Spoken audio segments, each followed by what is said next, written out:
दोस्तों कैसे हैं आप लोग। मैं उम्मीद करता हूँ आप लोग अच्छे होंगे, स्वस्थ होंगे। दोस्तों इस कहानी में आगे जानेंगे कि राजा के दरबार से रमन दौड़ता हुआ अपने घर की तरफ आ जाता है और उस बुढ़िया चुड़ैल के बारे में सभी कुछ बता देता है। उसकी मम्मी सुनकर हक्का पक्का रह जाते हैं और साथ में उसके पिताजी को बताता है कि उस रेशम के कपड़े को लेकर आना है उस जंगल से। तभी रमन के पिताजी बोलता है चलो मैं कल जाता हूँ राजा के दरबार में, मैं ड्यूटी करता हूँ और उससे बात करता हूँ। जैसे ही रमन के पिताजी राजा के दरवाजे में पहुंचते हैं, राजा जी बोलने लगता आपका बेटा ने जो रेशम की कपड़े लाए थे वो राजकुमारी को पूरी कपड़ा चाहिए। घर पर ये सब सोचकर रमन बोलता है जे पिताजी को राजा कुछ भला बुरा कहेगा और उसकी बात को नहीं मानेगा, मुझे ही जाना पड़ेगा। तभी रमन तैयार होता है और जंगल की तरफ चले जाता है। फिर से इधर उधर मुड़ के देखता है तो कोई नहीं मिलता है। तभी अचानक से ऊपर से आवाज आती है। तभी उस बुढ़िया चुड़ैल ने बोलने लगती है तुम फिर से आ गए हो। दोस्तों रमन के साथ क्या होने वाला वीडियो पर बने रहे। वीडियो को लाइक नहीं किया तो वीडियो को लाइक करके चैनल को सब्सक्राइब आप लोग कर लीजिए। तो दोस्तों चलिए कहानी की दुनिया में खो जाते हैं। चुड़ैल का दुपट्टा पार्ट।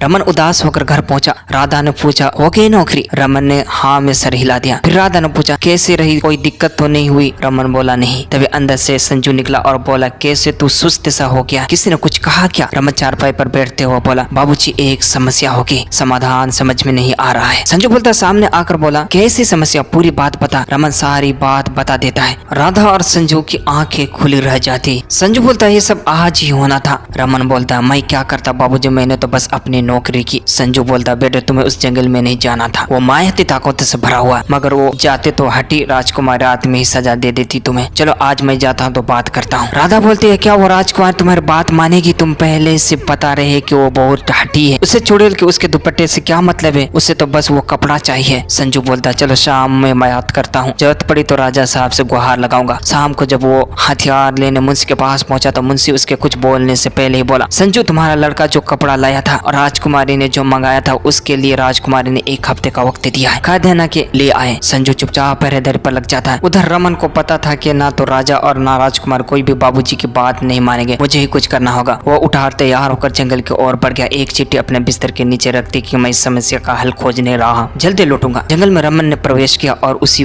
दिशा में बढ़ गया जिस तरफ से पिछली रात आवाज आ रही थी। झुंगूर की आवाज से माहौल गूंज रहा था। कभी कभी किसी भयंकर जानवर की आवाज आती तो वो साम उठता। चारों तरफ खोजी नजरों से उसने उस बुढ़िया को खोजने की कोशिश की, मगर अंधेरे में कुछ ना दिख रहा था। वो धीरे धीरे आगे बढ़ रहा था। तभी ऊपर से आवाज आई फिर आ गया तू। रमन का गला सूख गया बड़ी हिम्मत से और उसने ऊपर देखा तो सफेद कपड़ों और रेशमी से बालों में बुढ़िया हवा में लटक रही थी। नीचे उतरते हुए बोली पर आज तो कोई लाश नहीं है बेटा। रमन बोलता सहमत हुआ बोला मुझे आपकी मदद चाहिए। बुढ़िया बोलती मैं बूढ़ी चुड़ैल किसकी मदद कर सकती हूँ, मैं तो बस लाश खोद खोद कर खाती हूँ। रमन बोलता है मेरी मदद सिर्फ आप कर सकती है। बुढ़िया बोलती है बता क्या मदद चाहिए? रमन बोलता कल जब मैं यहाँ से भाग आता तो आपके दुपट्टे का टुकड़ा मेरी तलवार में फंस गया था, मुझे वही कपड़ा चाहिए। बुढ़िया बोलती है अच्छा वो मैंने तुम्हें आवाज भी दे दी थी मगर तुम ज्यादा डर गए थे, पर वो कपड़े क्यों चाहिए तुम्हें? रमन ने पूरी कहानी का सुनाई। बुढ़िया बोलती बेटा कहना तो नहीं चाहिए मगर सच यही है कि तुम बड़ी मुसीबत में फंस चुके हो। रमन बोलता है कैसे? बुढ़िया बोलती है देखो वो जो कपड़ा था मुझे भूत पिशाच प्रेत की रानी सुभाना से किसी जमाने में दिया था, तब मैं उनकी दासी होती थी, अब मैं वहाँ नहीं रहती हूँ। अगर तुम्हें वहाँ जाना है तो तुम्हारी जान को बहुत खतरा हो सकता है। रमन बोलता खतरा तो यहाँ भी, आप बस रास्ता बताइए। बुढ़िया बोलती है अपने उसी दुपट्टे का कपड़ा उसे देते हुए इसे संभाल कर रखना, अगर वहाँ जिंदा रहे तो यही कपड़ा मांग लेना, मानव का वहाँ जाना ही मौत